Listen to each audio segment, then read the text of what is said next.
À partir de ce moment-là, je me suis dit, bon, on va aller plus loin, on va recycler les fils, on va recycler les fibres. Si on peut profiter de cette opportunité pour faire un tissu unique et en plus éco-responsable, bien sûr, ouais, je me suis mis dedans. Ouais.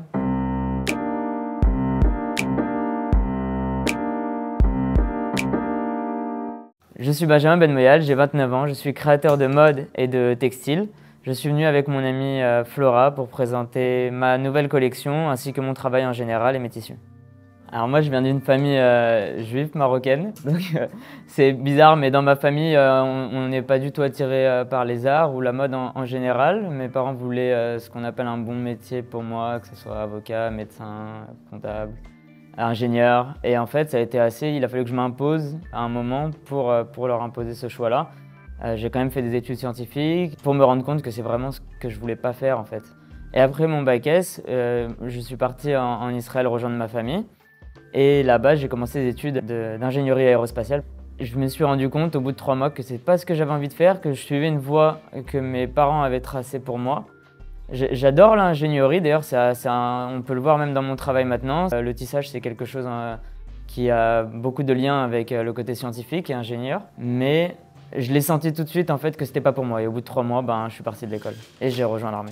Alors, l'idée de créer un nouveau tissu, c'est arrivé très rapidement quand j'ai commencé mon année de prépa à Central Saint Martins à Londres. On nous forme à tout type de choses en fait en prépa, que ce soit le dessin, la sculpture, etc. Et puis il y avait un côté textile et on a commencé à faire des tissus et mon concept en fait c'était de retrouver la naïveté que j'avais perdue pendant l'armée parce que moi j'étais commando parachutiste. Quand je suis arrivé à Central Saint Martins avec tous ces gens qui pour moi étaient naïfs mais vraiment dans le bon sens du terme, j'avais envie d'être comme eux, j'étais jaloux d'eux et retrouver cette naïveté, c'était mon concept principal à la base.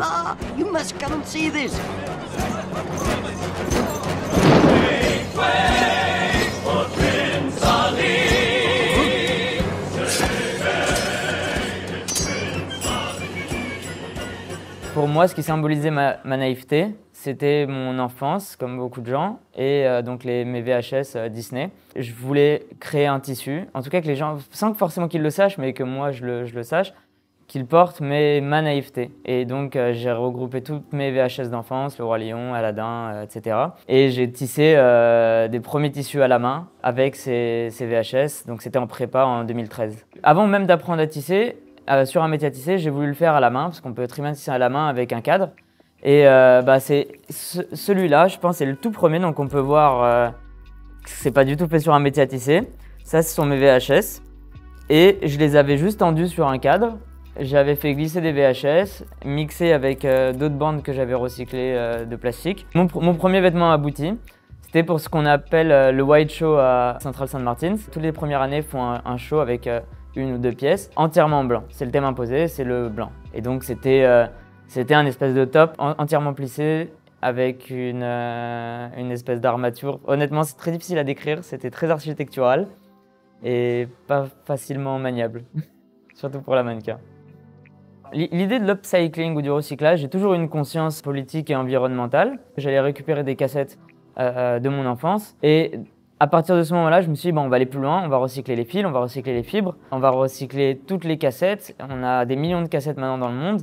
Il y a plein de gens maintenant qui me contactent, j'ai même plus besoin de les démarcher. Ils m'envoient d'eux-mêmes des cartons et des cartons de cassettes, on a presque 1 million. Je me suis dit que si on peut profiter de cette opportunité pour faire un tissu unique et en plus éco-responsable, bien sûr, ouais, je me suis mis dedans. Ouais. Ce process était très intéressant, je voulais le développer commercialement, mais j'avais un doute sur la faisabilité parce que quand je demandais à des tisserands, ils me disaient qu'on ne pourra pas tisser industriellement cette cassette, que ce sera extrêmement compliqué, on va avoir des problèmes pour sourcer toutes les cassettes. Il y avait 1 milliard de questions et on nous apprend à l'école justement à CSM d'y aller step by step et qu'on ne s'occupe pas de la production en fait.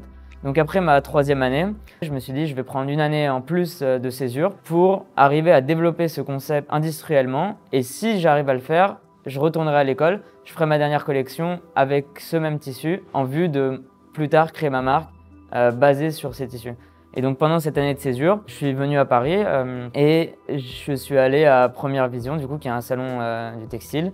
Et j'ai absolument parlé, je pense, à tout le monde sur les 3 jours pour leur demander de l'aide pour les tisser industriellement. J'ai demandé à peut-être 50 personnes, j'ai eu 49 noms et la 50e, c'était Malia Kent, donc qui est quand même pour moi la meilleure entreprise textile en France, en Europe, peut-être au monde. Et Eve Corrigan, la patronne, a sauté sur les tissus. Elle a dit ah, j'adore, on va arriver à le faire, on va essayer de le faire. Viens demain à l'atelier et on va le faire. Et donc j'ai passé 3 mois là-bas et on a développé ces tissus industriellement grâce à leur aide parce qu'ils ont les connaissances techniques et surtout les connaissances industrielles, comment les réaliser sur des métiers à tisser. Donc on avait ça qui était fait, on pouvait le tisser industriellement. Le deuxième problème, c'était le sourcing. Donc la première chose qu'on a fait, c'était de contacter des associations de recyclage qui recyclent que des bandes magnétiques. C'est-à-dire qu'ils s'occupent de désosser la cassette, le plastique, ils recyclent le plastique, ils prennent la bande, moi ce qui m'intéresse, et ils la stockent. Et j'ai trouvé une association qui s'appelle The Butterfly Garden, qui est en Angleterre, qui font ça. Et donc ils m'ont envoyé au début des dizaines de milliers de bandes magnétiques. Et donc j'ai trouvé ça génial et j'ai essayé d'aller encore plus loin. C'était directement de trouver, ces bandes ont bien été fabriquées quelque part. Il y a bien un stock vu qu'on n'utilise plus de cassettes, plus personne ne les utilise. Donc ça a été de trouver ces usines qui ont disparu. Donc là, ça a été un peu le parcours du combattant. Pendant 1 an et demi, de me mettre sur des forums, de demander à des gens, de demander à des usines. J'ai rien lâché pendant 1 an et demi, j'ai tout demandé, jusqu'à retrouver quasiment toutes les usines qui fabriquaient à l'époque des bandes magnétiques et qui ont un stock, un dead stock, qu'elles ont gardé. Donc il y en a à Hong Kong, il y en a en Chine, il y en a aux États-Unis, il y en a vraiment de partout. Et ils m'envoient gratuitement le stock en fait qui leur reste. Des fois il est périmé, donc il faut déshydrater les bandes, c'est un process aussi qu'on a appris à faire pour réussir à réutiliser les bandes et qu'elles soient fonctionnelles. Et voilà, et maintenant on a des centaines, des milliers de kilomètres de bandes magnétiques en stock. Mes tissus, c'est vrai qu'ils ont cette particularité, c'est que je pourrais peut-être en faire même une pièce artistique et juste l'encadrer parce que ça a un côté un peu chaud, vu que la plupart des bandes ont été enregistrées donc avec de la musique dessus. Quand on adapte un Walkman et que je le passe sur mes tissus, eh ben, il y a la musique, on la reconnaît pas, mais en tout cas on entend le son des tissus. Donc c'est des tissus qui font du son, qui font de la musique et je trouvais ça sympa comme concept intéressant si on fait une pièce entièrement par exemple avec de la musique classique. Et de savoir qu'on porte de la musique classique, porter du son, donner un visuel au son, je trouve ça intéressant comme concept.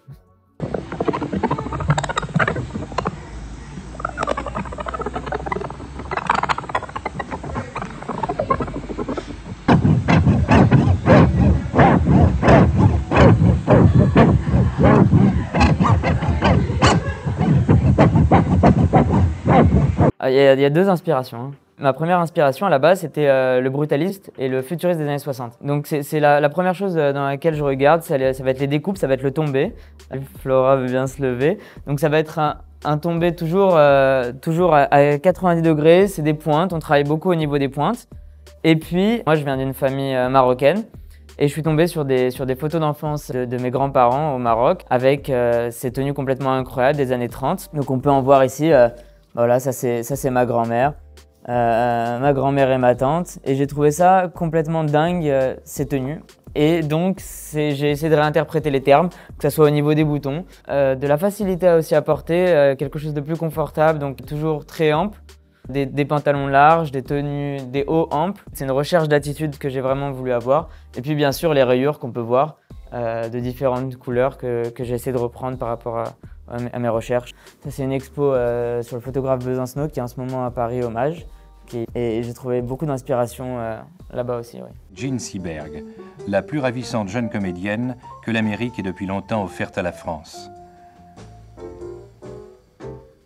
Bien sûr, il y a des femmes qui m'impressionnent, dont une, elle est décédée malheureusement. C'est Jean Seberg ou Mia Farrow. C'est des femmes en principe qui sont très engagées politiquement. Après, je ne m'inspire pas vraiment d'elles, je vais pas penser à Mia Farrow quand je vais faire un habit. Je vais penser plutôt à des filles que je connais. Ça peut être Flora qui est mon amie, que je trouve extrêmement élégante. L'allure en fait d'une femme qui rentre dans une pièce, d'une femme qui marche, va m'inspirer. Et donc c'est pour ça que je design rarement un habit sur un mannequin stable. Enfin, je le fais sur un mannequin stable, mais ensuite je demande toujours du mouvement, qu'elle marche, parce que c'est cette allure-là en fait qui pour moi va montrer la confiance et le sexy du coup de la tenue.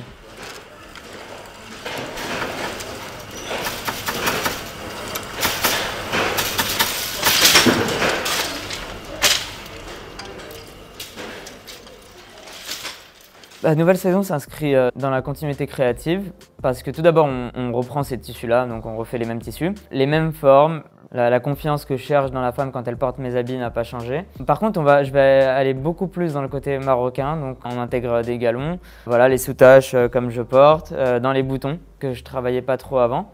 Donc c'est toujours un continuel développement. C'est une esthétique qui reste complètement d'une saison sur l'autre, mais on développe à chaque fois plus. Et là, je pense que je vais aller bien plus dans mes origines. Je trouvais vraiment que les saisons d'avant, il me manquait quelque chose. Et en me plongeant dans les albums de mes parents marocains et de mes grands-parents, j'ai trouvé cet élément-là qui me manquait et que je n'osais pas exploiter peut-être avant, parce que je ne me sentais pas moi-même marocain. J'ai toujours été éduqué comme français ou israélien même.